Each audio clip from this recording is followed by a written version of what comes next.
আপনারা জানেন যে নবী করিম সাল্লাল্লাহু আলাইহি সাল্লামকে আল্লাহ তাআলা যখন দুনিয়ায় পাঠালেন, তখনকার সমাজ ছিল চুরি, ডাকাতি, জেনা, ব্যভিচার, হত্যা, ধর্ষণে ভরপুর।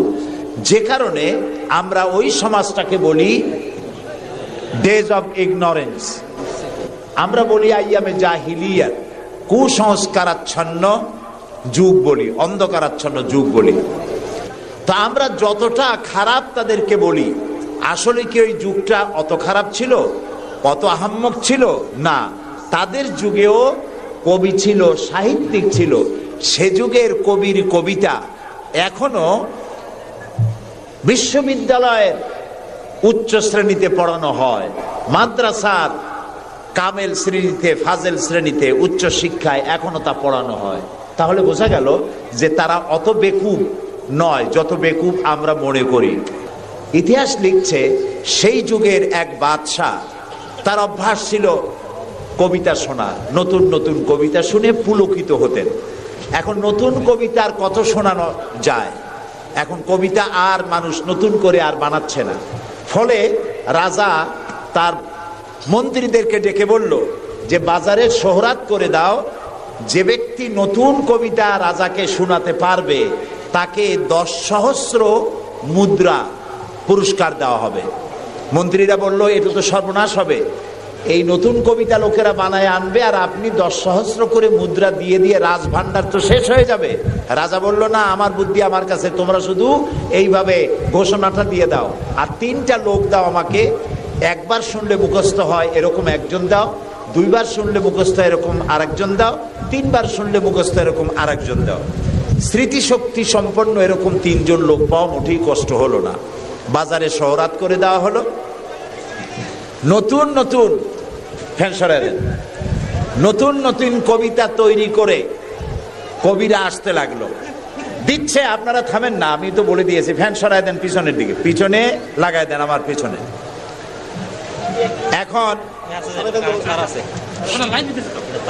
এখন কবিরা কবিতা রচনা করে নিয়ে আসছে, নতুন কবিতা শুনতেছে রাজা। কবিতা শুনে শখ মিটাইয়া রাজা বলছে এটা কি একটা নতুন কবিতা হলো কবি, এটা তো আমি জানি।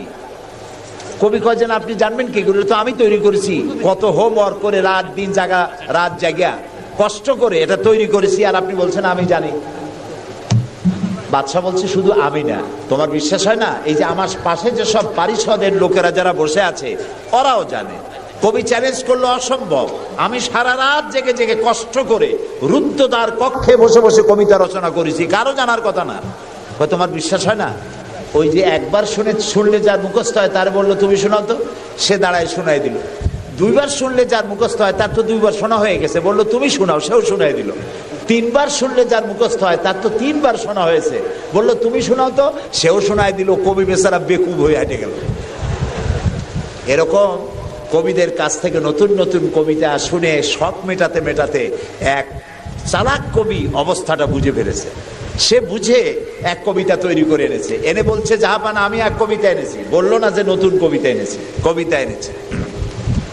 বাদশা বলল শোনাও। কবি কবিতা শোনালেন। তার কবিতার অর্থ ছিল এরকম যে হে রাজা, আপনার পিতা আর আমার পিতার সাথে ছিল গভীর বন্ধুত্ব। এই বন্ধুত্বের সূত্র ধরে আপনার পিতা আমার পিতার কাছ থেকে 10 সহস্র রৌপ্য মুদ্রা ধার করেছিলেন।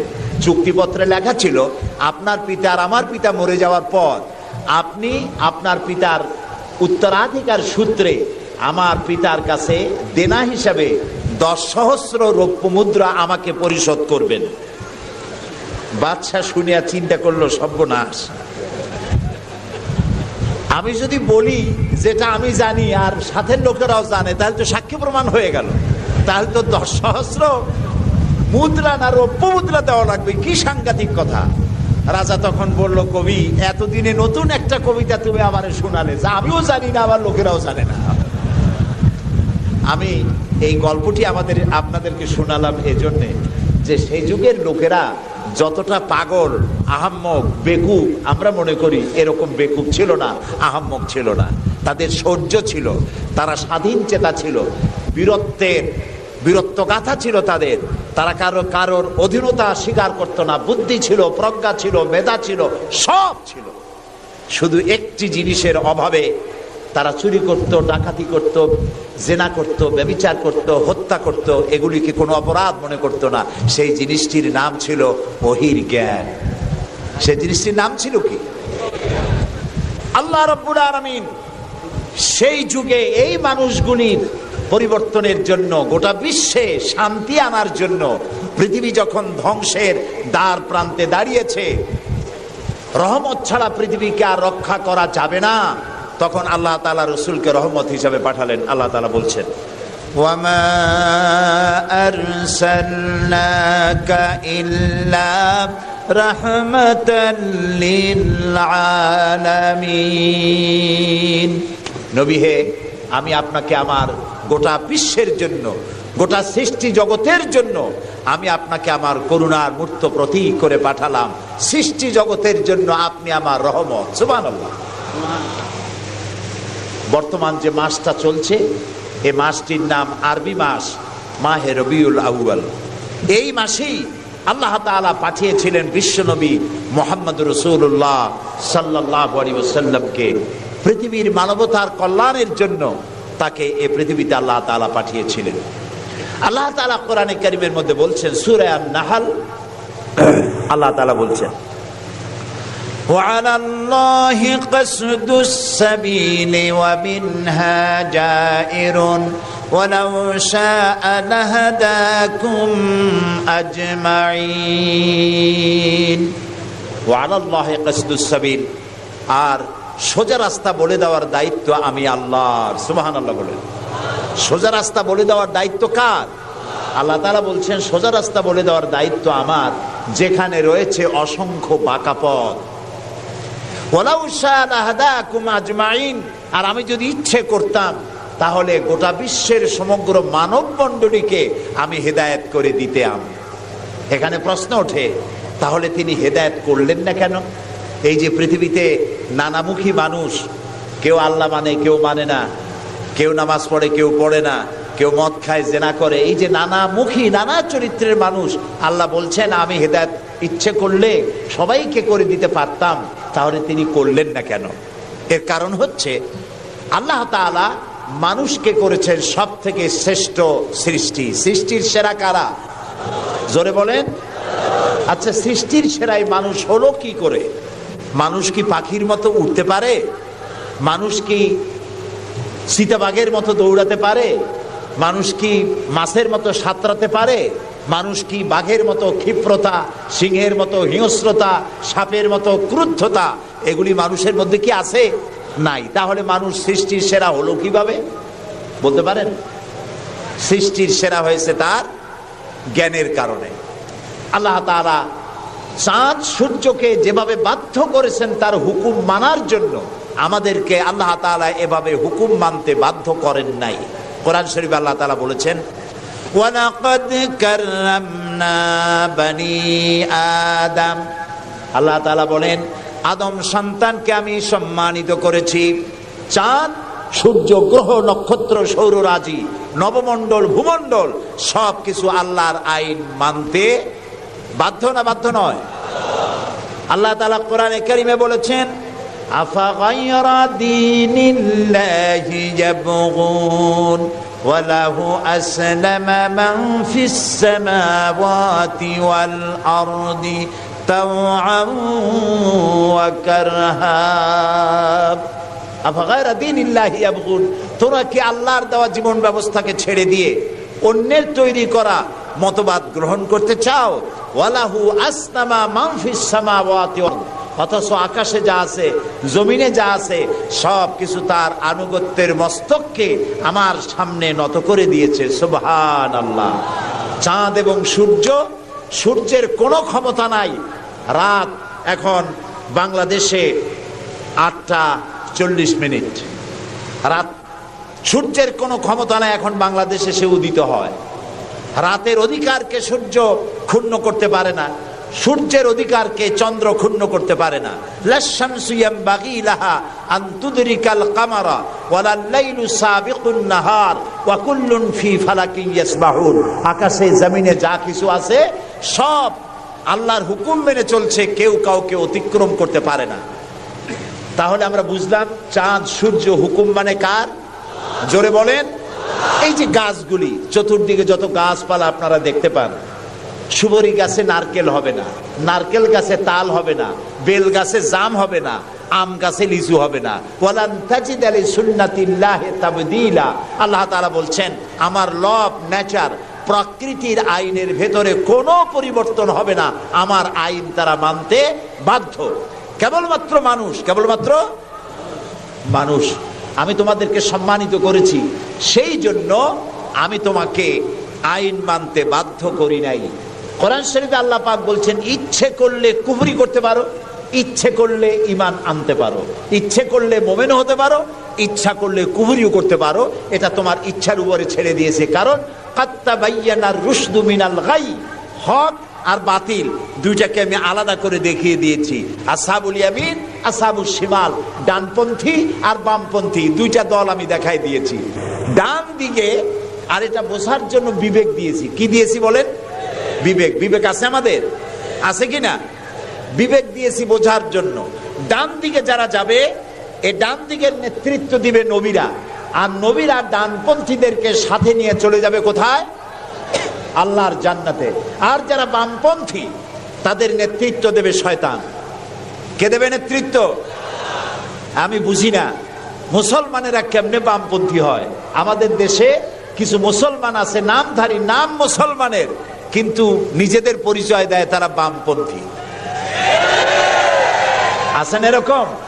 এই সমস্ত বামপন্থীদের নেতৃত্ব দিবে শয়তান, আর এদেরকে নিয়ে শয়তান তাদেরকে নিয়ে যাবে কোথায়?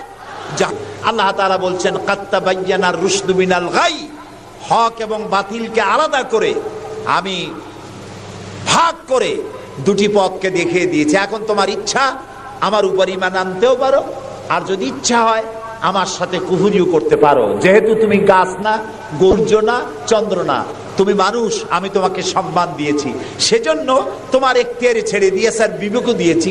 এই বিবেক দিয়ে তুমি বুঝতে পারবা পথ কোনটা। আল্লাহ বলছেন আমার দায়িত্ব হলো ওয়া আলাল্লাহি কাসদুস সাবিল, সোজা রাস্তা বলে দেওয়ার দায়িত্ব আমার। সুবহানাল্লাহ। আল্লাহ এখানে কি বলছেন? আমি আপনার উপরে কিতাব অবতীর্ণ করলাম এই জন্য যাতে করে আপনি মানব মণ্ডলীকে অন্ধকার সমূহ থেকে আলোর দিকে আনতে পারেন। অন্ধকার সমূহ কি?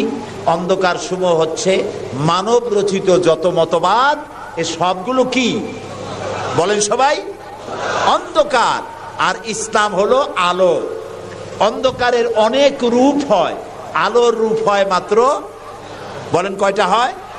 দেখুন, অঙ্ক যেদিন পরীক্ষা হয়, ম্যাট্রিক হোক আর দাখিল পরীক্ষা হোক, অঙ্কের যে পরীক্ষাটা যেদিন হয়, সেদিন অঙ্ক পরীক্ষা দিতে গিয়ে যাদের অঙ্ক ভুল হয় তাদের ফলাফল একরকম হয় না বহু রকম হয়?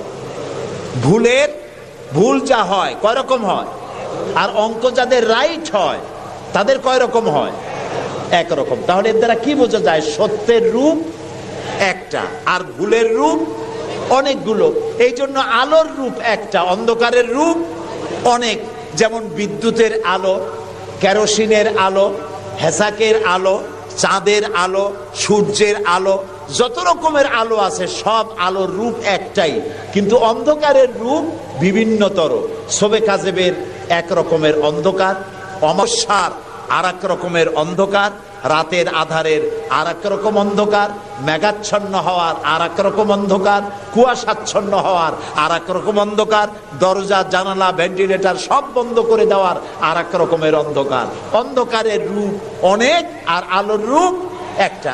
আল্লাহ বলছেন কোরআনে এই জন্য নাজিল করেছি লিতুখরিজান নাসা মিনাজ জুলুমাতি ইলান নূর, মানুষের তৈরি করা যত মতবাদ সব অন্ধকার, আর ইসলাম হচ্ছে আলো। আল ইসলাম নূর, ইসলাম হচ্ছে আলো। আলোর রূপ একটা। আলোর রূপ কয়টা? আল্লাহ তাআলা বলছেন ওয়া আলাল্লাহি কাসদুস সাবিল, আমি সোজা রাস্তা বলে দেব যেখানে আছে অসংখ্য বাঁকা পথ, সেই সোজা রাস্তার নাম কি বলতে পারবেন? মাশাআল্লাহ, আপনারা সবাই বলতে পেরেছেন। সেই ইসলাম, সেই পথের নাম ইসলাম। এই ইসলামের পথ প্রদর্শক ছিলেন আল্লাহর নবীরা। দুনিয়ায় যত নবী আল্লাহ পাঠিয়েছেন সমস্ত নবীরা হচ্ছেন ইসলামের পথ প্রদর্শক। কিন্তু বইপত্রে অনেক সময় একটা কথা ভুল লেখে। তারা লেখে মুহাম্মদ সাল্লাল্লাহু আলাইহি ওয়াসাল্লাম ইসলাম ধর্মের প্রবর্তক। এটি একটি ভুল কথা। প্রবর্তক অর্থাৎ যিনি শুরু করেন, যিনি যে জিনিসটা চালু করেন, তিনি ওইটার প্রবর্তক হন। ইসলামের প্রবর্তক হচ্ছেন আল্লাহ তাআলা, আর সমস্ত নবীরা হচ্ছেন প্রচারক, আর সর্বশ্রেষ্ঠ প্রচারক হচ্ছেন মুহাম্মাদুর রাসূলুল্লাহ সাল্লাল্লাহু আলাইহি ওয়াসাল্লাম। আল্লাহ রাব্বুল আলামিন কোরআনে কারীমের মধ্যে বলেছেন, কুল ইয়া আইয়ুহান নাসু ইন্নী রাসূলুল্লাহি ইলাইকুম জামিআ।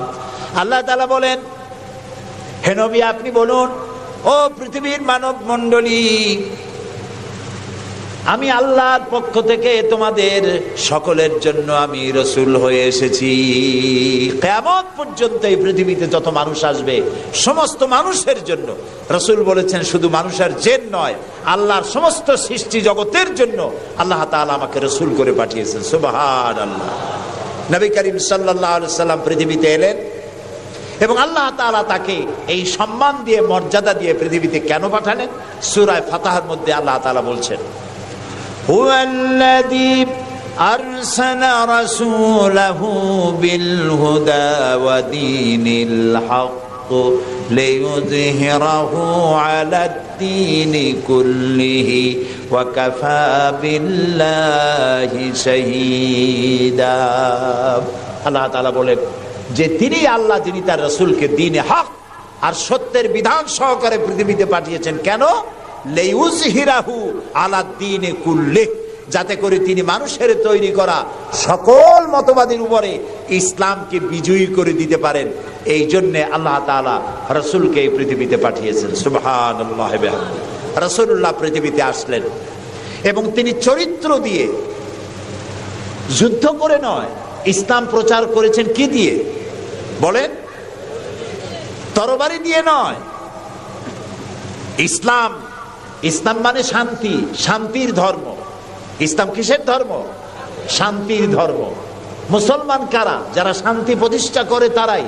আর আল্লাহর এক নাম হচ্ছে সালাম। আল্লাহর এক নাম কি বলেন সবাই? সালাম। আল্লাহর নাম শান্তি, ইসলাম শান্তি, মুসলমানেরা চায় শান্তি।